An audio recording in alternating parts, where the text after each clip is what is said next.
तर रोहित पवारांनी चाकणमध्ये पत्रकार परिषद घेत मुख्यमंत्री आणि सरकारवर जोरदार निशाणा साधलेला होता।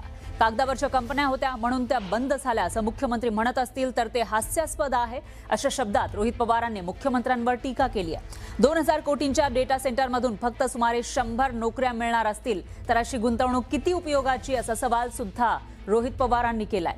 महाराष्ट्रातील उद्योग आणि रोजगार वाचवण्यासाठी सरकारने ठोस धोरणं राबवावीत अशी मागणी सुद्धा रोहित पवारांनी केली।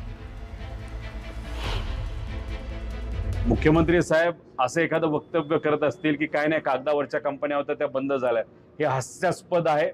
खरं तर जबाबदार व्यक्ती आहेत, ते मुख्यमंत्री आहेत या राज्याचे। मला त्यांना सांगायचंय, एखादा अभ्यासू तुमचा नेता सांगा, अभ्यासू नाही तर तुम्हीच सांगा, नाही तर एखाद्या अधिकाऱ्याबरोबर। आम्ही ओपन एंडेड प्रेस घ्यायला तयार आहोत। कुठल्या कंपनी बाहेर गेलेल्या आहेत, किती बाहेर गेलेल्या आहेत, किती इन्व्हेस्टमेंट महाराष्ट्रातून बाहेर गेलेली आहे, हे सगळं आम्ही पुराव्यासकट तुम्हाला त्या ठिकाणी दाखवून देऊ।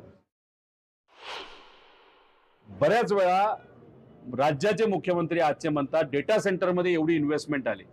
डेटा सेंटर बांधायला सिव्हिल खर्च जेव्हा होतो तेव्हा लोक लागतात। डेटा सेंटर तयार झाल्यानंतर तिथं 2000 कोटी रुपये जेव्हा खर्च केले जातात त्यात फक्त 100 लोकांना नोकऱ्या मिळतात। आणि डेटा सेंटर काय करतं तर लाईट खातं आणि पाणी खातं, नोकऱ्या तर तयार करतच नाही।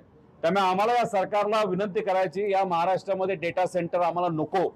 आम्हाला असे धंदे पाहिजेत की ज्याच्यातून नोकऱ्या होणार आहेत आणि आमचे जे छोटे आणि मोठे व्यावसायिक आहेत त्यांना एक्सपॅन्शन जे गुजरात आणि दुसऱ्या राज्यात करतात ते तिथं न करता आपल्या महाराष्ट्रात हे कसे करतील याच्याकडे कुठेतरी सरकारने लक्ष दिलं गेलं पाहिजे।